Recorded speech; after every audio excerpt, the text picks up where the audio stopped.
Salut à tous, bienvenue dans Retour Gagnant, nouvelle semaine, nouvelle émission. Et sachez qu'aujourd'hui, c'est la 30e de Retour Gagnant. Alors pour l'occasion, on a Olivier Canton avec nous en plateau. C'est normal, au moins, à minima pour la 30e. Et là, on fête ça bien. Ah j'espère que pour la 100e, je serai là à nouveau. Eh bien, on espère. Ce sera l'année prochaine, la 100e. Et pour l'occasion, on va accueillir un invité dans Retour Gagnant qu'on est très heureux d'accueillir dans cette émission. C'est Kyrian Jacquet qui est avec nous. Salut Kyrian. Salut, merci beaucoup de m'avoir invité. Bienvenue dans Retour Gagnant. On est très heureux de t'avoir parce que tu as brillé ces dernières semaines. Tu étais en Inde où tu as remporté 2 tournois Challenger de suite, à Chennai et ensuite à New Delhi. Ça s'est bien passé, c'est une belle réussite ça, loin de chez nous. Ouais, je suis plutôt content de ça. C'est la première fois que je gagne 2 tournois d'affilée, donc forcément je suis très fier de ça. C'est même la première fois que j'arrive à enchaîner 2 tournois d'affilée sans avoir de douleur. Donc c'est plutôt encourageant.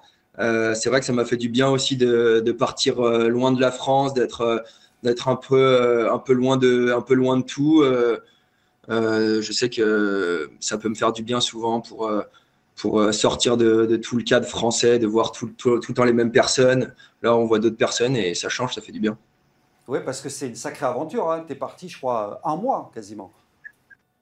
Ouais, moi, je crois que j'ai fait 27 jours, un truc comme ça. Et oui, parce qu'il y a eu, tu as fait au moins 4 tournois là-bas. Donc il y a eu Ouais. Chennai et ensuite à New Delhi. Tu es monté en puissance parce que tu n'as pas perdu un set de la semaine à New Delhi. Tu as gagné contre Billy Harris en finale, qui est 116e mondial. Toi, aujourd'hui, tu es 154e. Et il y avait eu un premier titre, c'est ton 2e et ton 3e que tu as remporté en Inde. Il y avait eu un premier titre en Challenger en Italie en 2023. On voit ta fiche qui apparaît à l'écran. C'était à Olbia en Italie. Tu avais gagné contre Flavio Cobolli en finale. On voit ce que Flavio Cobolli est devenu. Il brille maintenant sur le circuit ATP de plus en plus. Donc, c'est des belles perfs, ça. On sait que tu as eu pas mal de blessures. Tu parlais justement il y a quelques instants du fait de pouvoir enchaîner sans avoir de douleur. Qu'est-ce qui explique que ça va mieux au niveau physique? Il y a des choses que tu as réussi à mettre en place justement pour te préserver de ces blessures, pour pouvoir enchaîner? Ouais, j'ai changé énormément de choses dans toute ma vie, entre guillemets, qui me permettent maintenant d'être mieux, déjà j'ai commencé à travailler avec une nutritionniste, Marina Fabre, là, qui aussi bosse avec Hugo Humbert, puisque c'est grâce à lui que j'ai pu travailler avec elle, parce que c'est un très bon ami à moi, Hugo, et du coup c'est lui qui m'a donné le contact.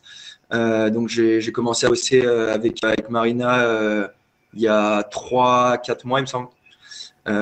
Et on a vu qu'après avoir fait énormément d'analyses de sang, pour toutes les carences, aussi pour les intolérances alimentaires, on a vu que j'avais des grosses carences en oméga 3 et c'est quand même très important pour les muscles. Donc pour la récupération musculaire, je sais que du coup je prends énormément de compléments. Je prends du collagène, des oméga 3, des probiotiques. Enfin bref, il y a plein de trucs que je prends le matin. Et qui me permettent aussi de mieux me sentir. Je prends des protéines aussi après chaque entraînement. En fait, avant, je faisais pas vraiment les efforts, entre guillemets, pour tout bien faire. Je sais que je prenais un peu les choses à la légère et je me disais, ça coûte un peu trop cher. Donc voilà, je faisais. Et donc maintenant, je me suis dit, je mets toutes les chances de mon côté parce que c'est dommage. Je sens que je peux bien jouer. Je sais que je peux faire quelque chose. Donc, ça serait dommage de passer à côté de ça. Donc, alors même si ça va me coûter beaucoup, il faut le faire. Parce que si je le fais pas, je serai jamais bon. Surtout qu'il y a un retour sur investissement pour le coup, puisque ces choses-là que tu as mis en place, ça fonctionne. On voit qu'en fait, il y a rien qu'on peut laisser au hasard quand on veut être au meilleur niveau. Et pour le coup, il y a la préparation physique, mais il y a aussi effectivement tous les à côté sur cette nutrition. Tout ça, tu as senti les changements même dans ton corps, à l'entraînement au quotidien, les effets déjà 3-4 mois après. On rappelle, tu récupère n'as que beaucoup 23 mieux. ans. T'as que Ouais, 23 ouais, ans, on le je suis rappelle, hein, jeune. tu es encore en construction. Et comment tu as vécu les années précédentes où tu te blessais énormément? Ça doit être un moment désespérant, puisqu'on rappelle, tu n'as jamais pu faire jusqu'à maintenant une saison complète sans blessure, hein. Ouais, non, c'était très très dur mentalement parce que j'avais l'impression de faire les efforts quand même. Je m'entraînais très bien tennistiquement, physiquement. Je faisais pas n'importe quoi. Alors oui, je pouvais faire plus attention sur la nourriture, bah, ce que je fais maintenant, ce qui m'aide énormément, mais je mangeais pas n'importe comment non plus. Donc j'avais pas l'impression d'être vraiment hors projet. Et du coup, c'était très frustrant d'être tout le temps arrêté. C'était souvent les mêmes blessures, c'est des déchirures musculaires. Alors l'année dernière, ça a été encore plus dur parce que bah, après l'Open d'Australie, je me sentais bien. Et à Quimper, je me suis fait une rupture partielle de l'ischio où j'ai cru que bah, il y avait tout qui avait lâché. En fait, je pouvais plus marcher, je pouvais plus m'asseoir. J'ai dû rentrer en ambulance, en brancard jusqu'à Lyon. Je pouvais même pas prendre le train ou prendre l'avion parce que je pouvais pas m'asseoir. C'était horrible et j'en ai eu pour 4 mois et demi avec de la rééducation, avec tout ce qui va avec. Et c'était très dur. En plus, c'est pas que le fait d'être blessé aussi, c'est de voir tout le monde de jouer et de soit être là, bah, les regarder. Voilà, lui, il a gagné un tournoi, lui, il a bien joué, lui, il a fait ça. Et bah, moi, je suis là chez le kiné tous les jours à rien pouvoir faire. C'est frustrant en plus, quoi. Ah bah oui, oui, on imagine. Mais ça doit être gratifiant aussi ensuite de voir que ce qu'on a mis en place, bah, ça fonctionne et ça aide à se sentir mieux. Même si ça a été une année 2024 difficile, il y a quand même eu ce premier match en Grand Chelem. Tu t'es qualifié à l'US Open en septembre dernier. Donc ça devait être un sacré accomplissement. On va revoir les images. Tu as affronté, bon, tu as eu un premier tour difficile, évidemment, puisque tu as affronté Grigor Dimitrov. Mais ça devait être une sacrée expérience. On va revoir les images de ce match face à Dimitrov. Tu as affronté un top 10 sur un grand court, dans un grand chelem comme ça doit donner envie d'y retourner. Ah bah ouais, franchement, c'était incroyable. C'était une expérience vraiment dingue. Le problème, c'est que bah, je sais pas si les gens l'ont vu, mais bon, en tout cas, tous ceux que je connaisse l'ont vu. J'étais blessé en fait pendant ce match. Je me suis déchiré les abdos au dernier tour des qualifs. Et du coup, en fait, c'est pour ça que j'ai servi à 120 km/h à tout le match, quoi. Donc compliqué quand on joue contre le 10e mondial. Mais après, du fond du cours, l'avantage, c'est que j'avais pas de douleur, enfin, en tout cas, pas qui me gênait. Donc, j'ai pu faire ce que je pouvais du fond du cours. Mais quand on n'a pas le service contre un joueur de ce niveau, on ne peut pas espérer grand-chose. Mais malgré tout, c'était quand même une expérience incroyable. Tellement heureux de me qualifier pour la première fois de ma vie en Grand Chelem.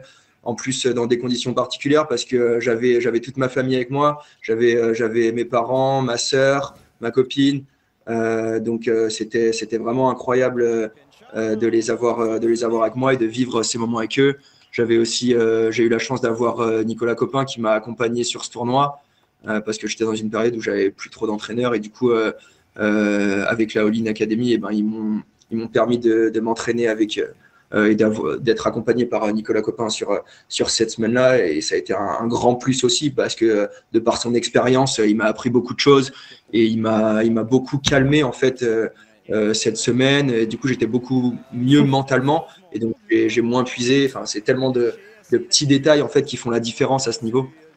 Et justement, quand on dispute ce genre de match sur le circuit ATP, on se rend compte à quel point le circuit Challenger prépare bien aussi. On sait que c'est un tremplin vers le top 100 qui est un peu le Graal pour intégrer les tableaux en Grand Chelem pour pouvoir jouer les plus grands tournois. Toi, depuis le temps que tu connais ce circuit-là, qu'est-ce que tu peux nous en dire sur la densité? Parce qu'on a l'impression quand même qu'il y a beaucoup de très bons joueurs. Il y en a certains qui ne font que passer, d'autres qui y reviennent. On a vu des anciens retourner en Challenger après des longs retours de blessures. C'est un circuit qui est sacrément difficile et qui prépare quand même très très bien au plus haut niveau. Bah ouais, le circuit Challenger, tout le monde joue très bien. C'est le problème, c'est que même dans les qualifs, il y a des. Bah après, dans les qualifs, forcément, il y a des moins bons joueurs que dans le tableau, mais il y a tout le monde joue très bien au tennis en fait. Donc et le problème, c'est que, enfin, le problème, c'est pas forcément un problème, mais il y a aussi il y aura toujours des mecs qui sont top 100 dans les Challengers. Donc si tu les joues au premier tour, bah forcément. C'est dur, quoi, on va pas se mentir. Mais il faut forcément gagner ce genre de match pour monter. Après, là, depuis l'année dernière, c'est pas facile non plus parce qu'ils ont le fait qu'ils aient augmenté le prize money, on est tous très contents, mais ils ont baissé les points et ça, j'ai trouvé ça vraiment ridicule parce que au final, ils font tout pour qu'il y ait plus de points au haut niveau pour qu'ils restent et du coup, en final, en challenger, c'est beaucoup plus dur de monter parce qu'il y a moins de points. Donc ça, j'ai trouvé ça. Bon, après, c'est que mon avis, mais je trouvais ça un peu ridicule.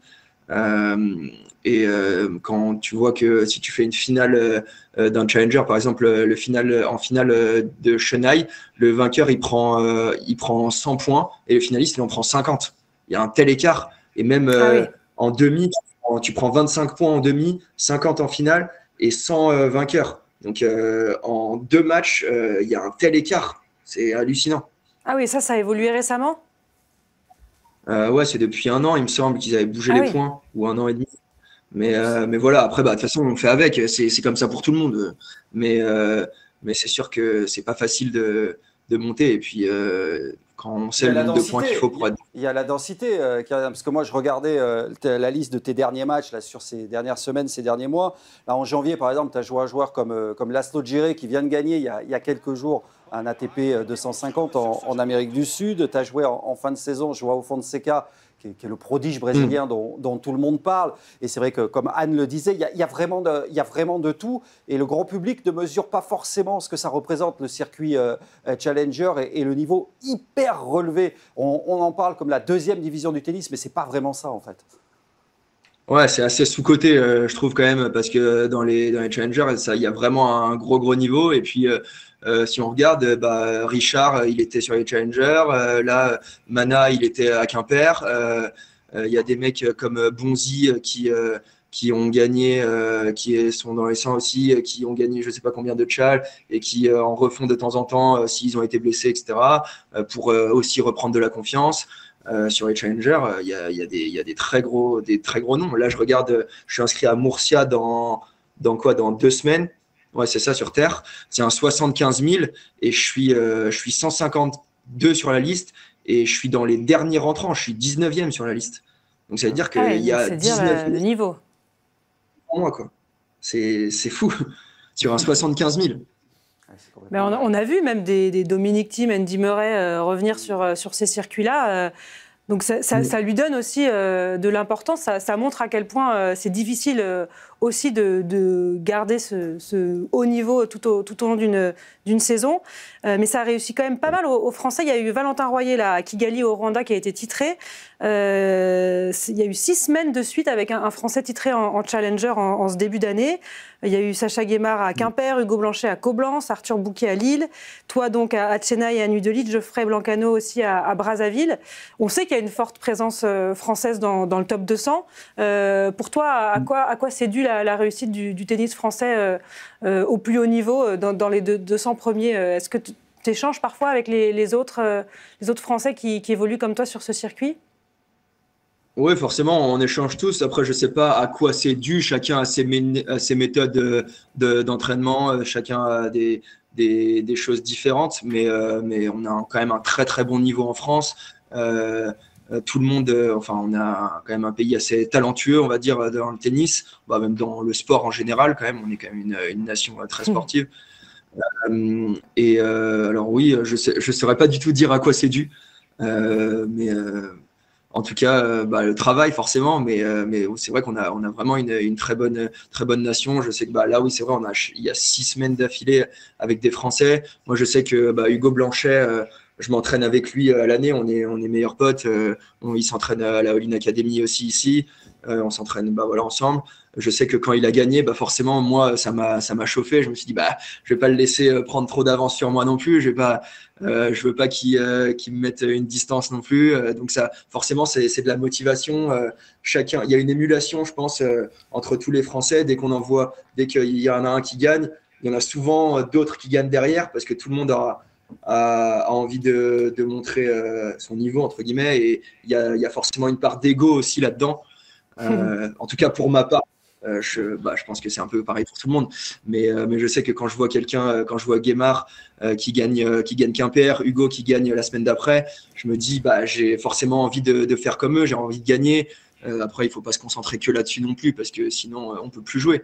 Mais il y a une part de ça qui est présente, forcément. Tu n'es pas très loin de ton meilleur classement, donc autour de la 150e place mondiale. Les objectifs, maintenant, ils évoluent, ils sont peut-être plus élevés. Comment on fait maintenant pour gravir encore la hiérarchie et peut-être se rapprocher de ce fameux top 100? Oui, c'est sûr que c'est un objectif de se rapprocher de ce top 100. Après, là, cette année, je me suis vraiment mis dans l'optique d'avoir aucun objectif de classement. C'est plus, je me concentre beaucoup sur les moyens. Genre, qu'est-ce que je vais faire pour arriver là? Comment je vais procéder. Je sais que je mets énormément l'accent du coup sur ma récupération.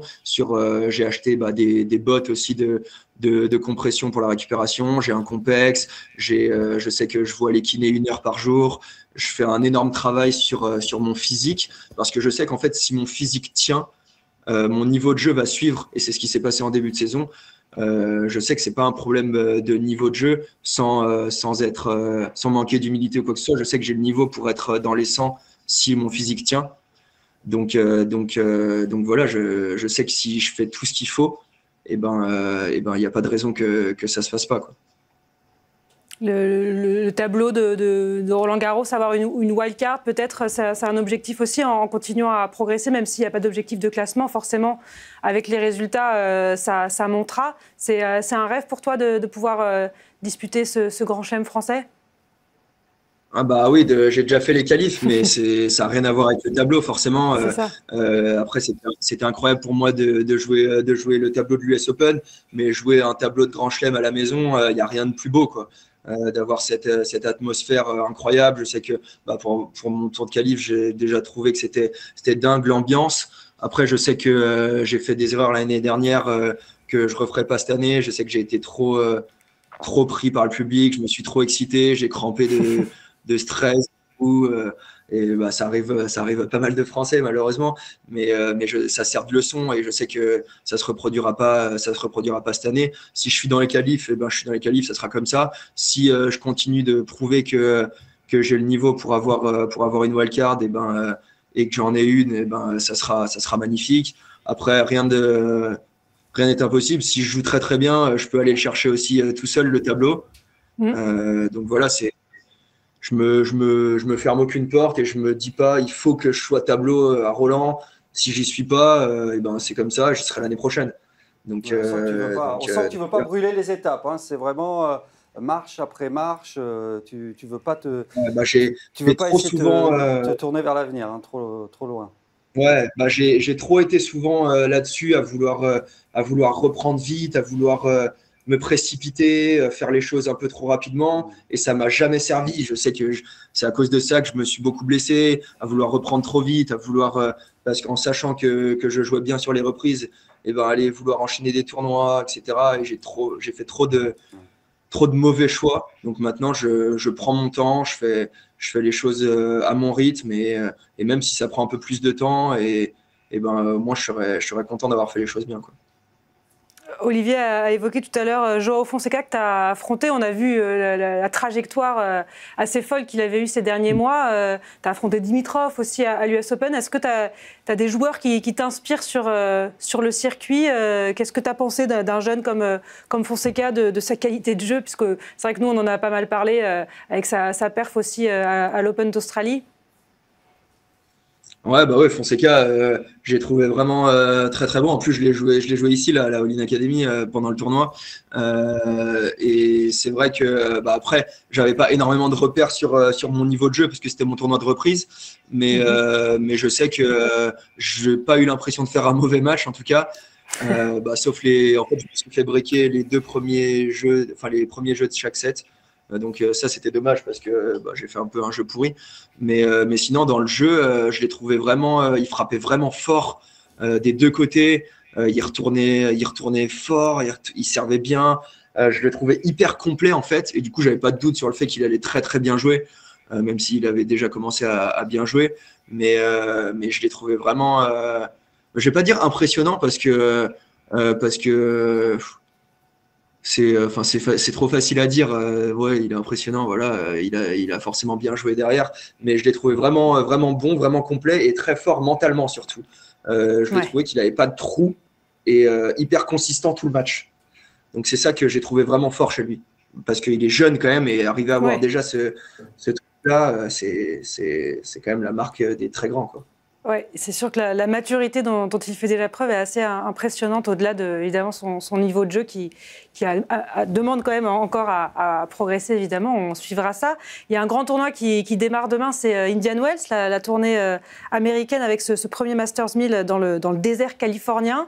Il y a tous les favoris. Du tennis. Hein. Le paradis du tennis, c'est comme ça qu'on l'appelle. Tu es allé, toi, Kyrian? Ouais, justement.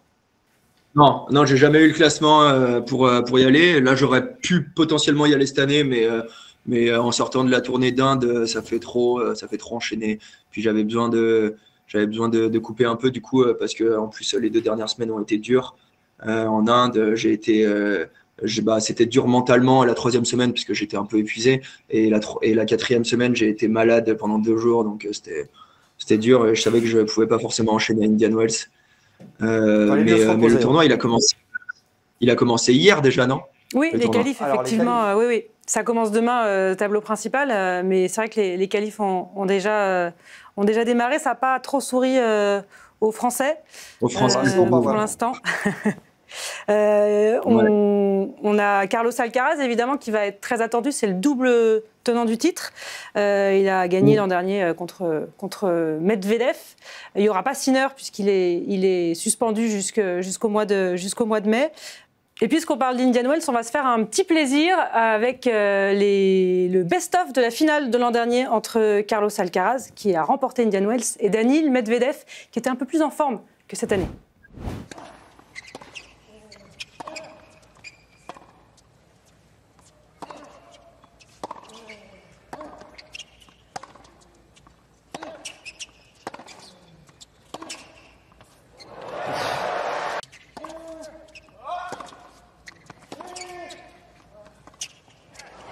Ça.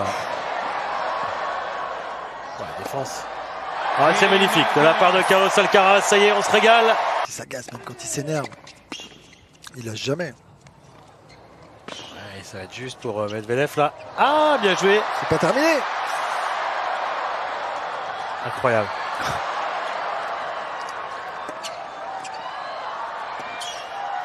Oh, quel point, c'est énorme. Point énorme. C'est énorme.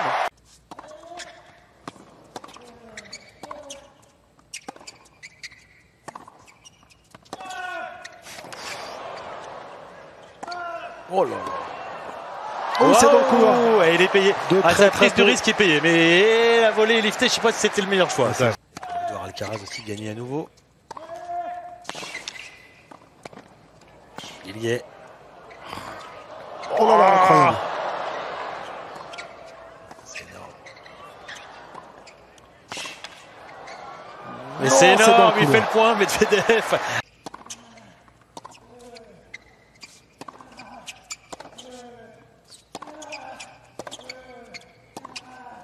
Ça sort, et la première manche sera donc pour Alcaraz. Joueur invincible du moment. Ça semble lui avoir redonné beaucoup de confiance. Et encore là, il peut défendre. Et encore. Oh là là, il est partout. Il est absolument partout.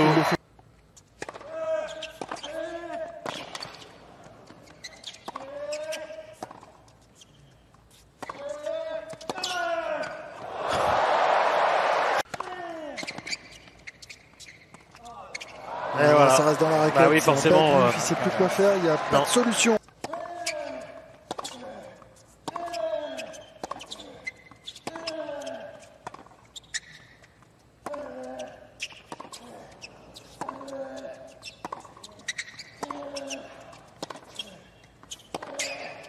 Voilà, c'est fini et c'est Carlos Alcaraz qui conserve son titre à Indian Wells.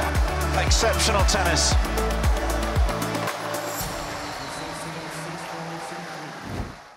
Est-ce que vous voulez qu'on fasse un point sur le tableau? Oui, justement. Parce que le tirage au sort a eu lieu dans la nuit de lundi à mardi. Donc ça y est, on rentre de plein pied dans ce tournoi qui sera en exclusivité sur Eurosport et sur Max. On le précise, avec le tableau messieurs. Alors oui, c'est vrai qu'il n'y a pas Sinner. Donc Zverev se retrouve propulsé tête de série numéro 1.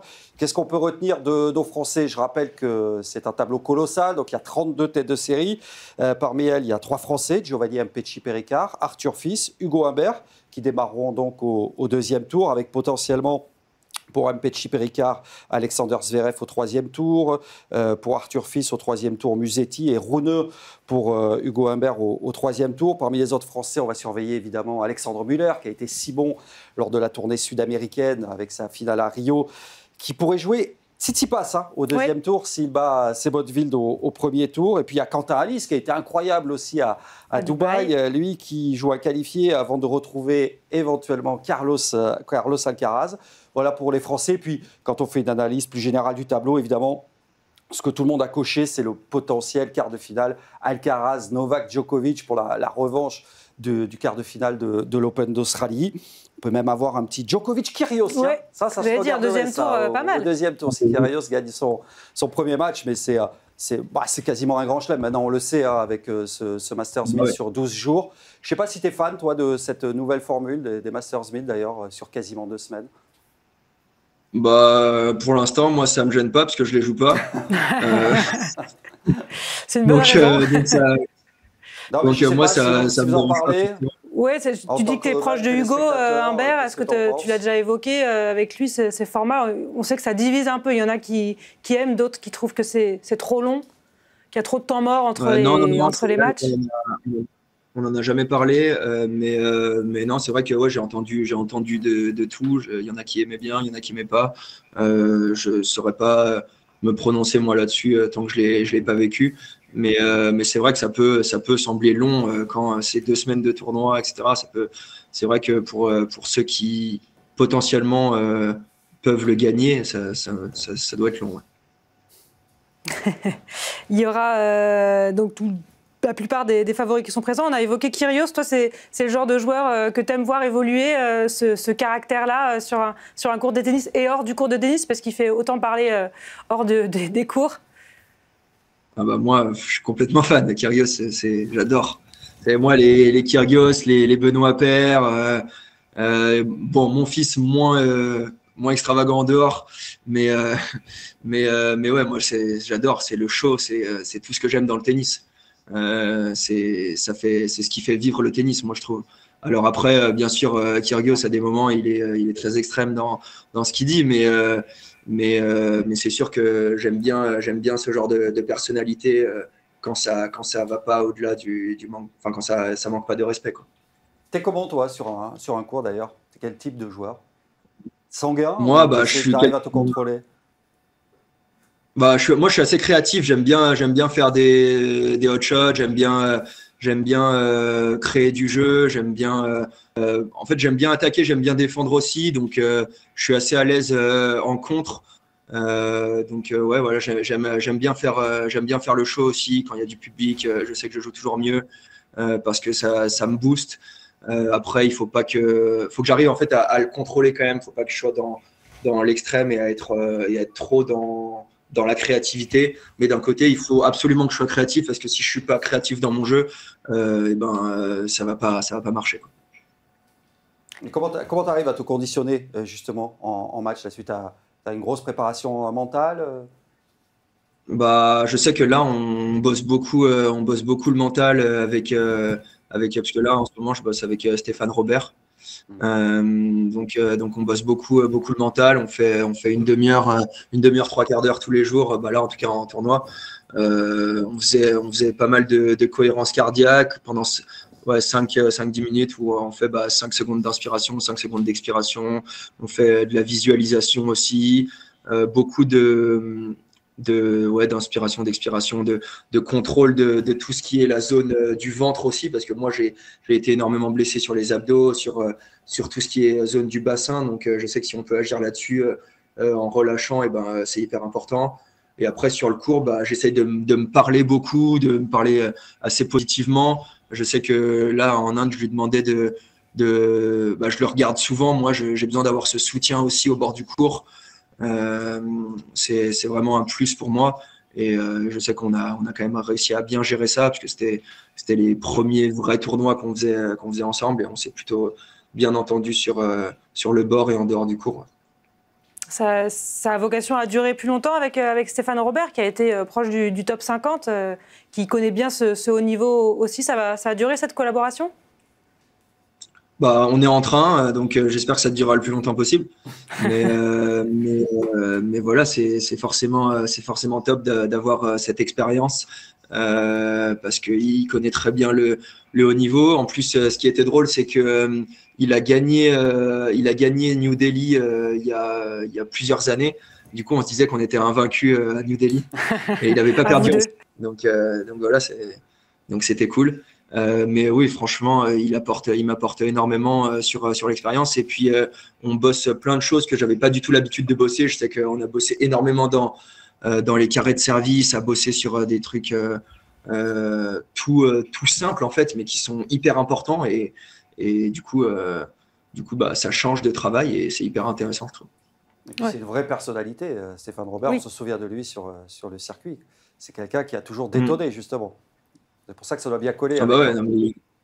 Moi, j'adore. Il est fou, donc ce truc de folie et tout, c'est tellement important de sortir un peu de ce cadre tout beau, tout rose. Il faut être hyper carré dans le tennis. Voilà, moi, je suis pas trop dans ce style.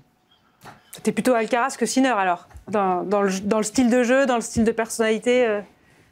Tu disais que t'aimais être créatif, c'est un peu le. C'est quoi tes modèles, tes inspirations en tennis chez des joueurs plus âgés, peut-être à la retraite, qui t'ont inspiré ? Moi, je sais que à Nadal, forcément, j'adore. Il y a une période, quand j'étais plus jeune, j'ai beaucoup aimé Roger, mais après, c'était plus Rafa, parce que je me retrouvais un peu plus dedans. Parce que Roger, c'est vraiment l'élégance, vraiment la perfection, quoi, franchement. Et c'est quand même difficile de se représenter avec des joueurs comme ça, je sais pas comment dire, de s'identifier, ouais. S'identifier, voilà, merci. À ce genre de joueur. Alors c'est forcément magnifique, mais j'arrivais plus à m'identifier vers Rafa, et donc sur Alcaraz aussi, j'adore. Il a toujours le sourire quand il joue. On sent qu'il adore ce qu'il fait et qu'il prend un plaisir de dingue. Et c'est ce que j'essaye de chercher aussi sur le court. J'essaye d'arriver à trouver ce détachement qu'il a, tout en étant hyper concentré, hyper investi et tout. Mais voilà, franchement, Alcaraz. Après, forcément, Sinner, c'est impressionnant, mais ça me fait pas vibrer, quoi. Ouais, ça te touche moins le style de jeu. C'est vrai qu'il est plutôt assez froid. T'as dû te régaler avec Dimitrov à l'US Open. Dimitrov, moi j'adore son jeu aussi, parce que il est hyper créatif sur le court. On s'est fait un beau point en plus à un moment. J'étais défait de l'avoir perdu du coup, parce que. Ouais, je crois qu'on a l'image. On va te le montrer, regarde. C'est ça, affronter un top 10. Ouais, parce qu'en plus je fais un bon point. Il y a des hot shots qui s'enchaînent, dis donc. Et là, il me la remet, j'étais fou. Est-ce qu'on a le temps d'apprécier quand même? Est-ce qu'on se dit, on est dégoûté, mais on se dit quand même, ah la vache, il est fort, c'est beau ce qu'il fait? Ouais, franchement, je me suis dit, putain, bravo. Je me suis dit, franchement, je peux pas faire mieux, donc bravo, quoi. Ouais, c'est sympa quand on se dit justement qu'on peut pas faire mieux. Ça veut dire que le point a été exceptionnel, qu'on est allé au bout de soi. Ça fait quand même des bons souvenirs. Mais voilà, ce qui coûte d'aller essayer de chercher un point face à un top 10. C'est vrai que c'est dur. Il y a une anecdote, je ne sais pas si tu en as entendu parler, assez cocasse à Brazzaville, sur le circuit Challenger. Il y a eu un match qui a été interrompu puisqu'il y a eu des détonations, du gaz lacrymogène. En fait, c'était un exercice de police qui n'avait pas entendu parler du tournoi et donc qui était un peu trop proche. Il y a eu du gaz qui s'est infiltré sur le court. Ils ont interrompu le match une quinzaine de minutes. Je ne sais pas si tu en as entendu parler, si tu as d'autres anecdotes de ce genre.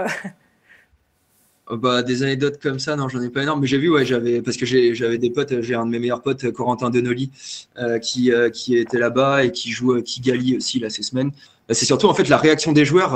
Ils n'ont aucune réaction. Moi, j'aurais flippé quoi. J'entends des trucs de tir. Et on dirait le mec il va juste à sa serviette et comme si c'était normal. Bon, c'est une pause quoi. Et je me suis dit, c'était hallucinant. Mais des anecdotes, j'en ai pas eu. Non, bah pas en tout cas, pas sur. On joue dans des endroits peu improbables. Ouais. Non, bah en Inde en tout cas, il n'y a pas eu de problème. Et je pense. Non, ouais, je pense pas qu'il y en ait. J'en ai pas en tête en tout cas. Non, mais c'est vrai qu'on voit que ça se développe bien. En tout cas, ce circuit Challenger, il y en a beaucoup en France. Ça peut expliquer aussi que les Français s'y plaisent et s'y épanouissent. Il y a des beaux tournois de Challenger sur notre terre française. Mais aussi, ça se développe, on le voit en Afrique, là, avec de plus en plus de tournois. Et c'est quand même une bonne nouvelle pour vous. De plus en plus de tournois à jouer, de plus de points à aller chercher. Et cette progression vers le tremplin, vers le top 100, qui est un peu le Graal pour tout le monde. Ah bah complètement, mais c'est top que le tennis il se développe autant dans le monde entier. Et franchement que ça touche même les pays comme l'Inde qui sont pas forcément réputés pour le tennis, d'aller en Afrique aussi. C'est incroyable de pouvoir avoir des tournois partout dans le monde. C'est top pour les pays et pour les joueurs aussi, quoi. En parlant des circuits dont on parle un peu moins, mais aussi des tournois, parce qu'en même temps que Dubaï, Doha, Acapulco, il y a eu la tournée sud-américaine. Je crois que tu voulais en dire un petit mot. J'ai un peu de temps, j'ai eu la chance de commenter pour Max et Eurosport pas mal de matchs de la tournée en Amérique du Sud, et c'est vrai que je voulais rendre hommage à tous ces joueurs méconnus, ce que j'appelle avec beaucoup d'affection les soutiers du circuit. C'est vrai que je caricature un peu, mais on a vu à Doha, à Dubaï, c'était les paillettes, c'était les stars, et puis à Buenos Aires, à Santiago, on a vu les joueurs qui cravachent, qui s'arrachent dans des conditions pour gagner quelques points, pour essayer justement de se maintenir dans le top 100 ou de rentrer dans le top 100. On les a vus avec leurs chaussures crottées, pleines de terre, et qu'on livrait des matchs extraordinaires. J'ai commenté des matchs dantesques et c'était vraiment incroyable. Et il en faut vraiment du caractère pour aller se frotter à cette tournée sud-américaine. Et c'est l'autre réalité du circuit, ces joueurs qu'on met rarement en avant, qui ne sont jamais programmés sur les grands cours, qui ne participent pas à des exhibitions lucratives. Là, ils vont un petit peu disparaître, évidemment, de l'actualité, puisqu'on va attaquer les Masters 1000. Mais je voulais les saluer parce que ce sont des joueurs qui sont aussi admirables que les stars. Et je voulais qu'on en parle un petit peu, parce qu'ils nous ont livré un spectacle formidable pendant ce mois de février en Amérique du Sud. Ça t'inspire, ça, Kyrian? C'est des tournois où il y a une grosse densité, des joueurs qui sont entre la 50 et la 70e place mondiale. Donc c'est du top niveau. C'est vrai qu'ils prennent un peu moins la lumière que des tournois où il y a le top 10, top 20 mondial. Mais c'est tout aussi impressionnant ce qu'ils font, surtout dans des conditions souvent météorologiques assez dures, où il fait très chaud, où il y a un gros taux d'humidité. Ah bah oui, la tournée sud-américaine, elle est dure. Elle est dure, mais d'un côté, elle est incroyable aussi. C'est que des tournois magnifiques. Alors les conditions, forcément, sont pas toujours faciles. Mais bon, c'est jamais toujours magnifique, les tournois. Mais c'est vrai que là-bas, en plus, il y a eu la culture du sport, elle est incroyable. En Argentine, au Brésil, il y a des ambiances de dingue. Après, forcément, si tu joues un Argentin ou un Brésilien, ça va être moins fun. Mais c'est sûr que c'est des conditions incroyables. Et les tournois, cette tournée, elle est vraiment belle en tout cas. Ouais, elle est difficile. Ouais. Voilà, ça fait partie de ces joueurs qu'on retrouve quand Kyrian va retrouver en Challenger. Et ce sont de sacrés bonhommes, de sacrés joueurs. Sur Terre en plus. C'est quoi, toi, ta surface de prédilection, d'ailleurs? Moi, je préfère quand même le dur extérieur. C'est là où je joue le mieux, c'est là où j'ai mes meilleurs résultats. Mais après, j'ai bien joué sur terre aussi. J'ai fait finale à Salzbourg l'année dernière. J'avais fait finale à Blois. Je sais que je peux bien jouer. J'ai eu mes premières victoires à top 100 sur terre, à Salzbourg, où j'ai battu Taro Daniel et comment il s'appelle déjà, le Brésilien? Montero. Thiago Montero. Ouais, donc j'avais fait des bons matchs là-bas, mais en fait j'arrive à m'adapter quand même assez bien sur les surfaces, mais là où je me sens vraiment le mieux du mieux, c'est sur le dur extérieur. On te souhaite de la réussite sur toutes les surfaces. En tout cas, c'était un plaisir de papoter avec toi, Kyrian.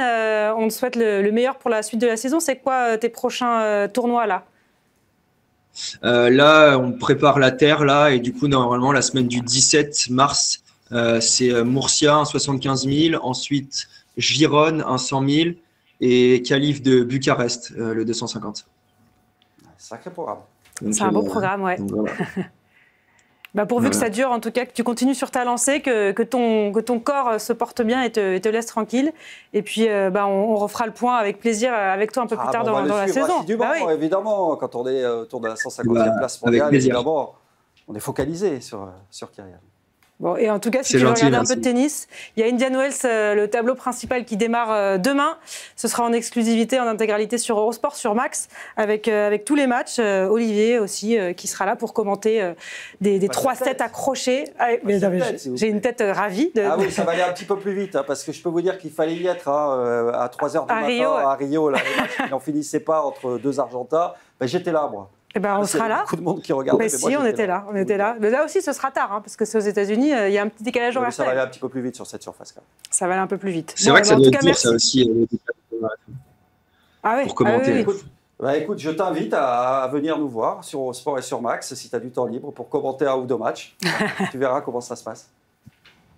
Avec plaisir. Et oui, la prochaine fois, on t'accueille ici à Eurosport. Rendez-vous en tout cas dès demain pour suivre Indian Wells et toute cette tournée américaine sur nos antennes.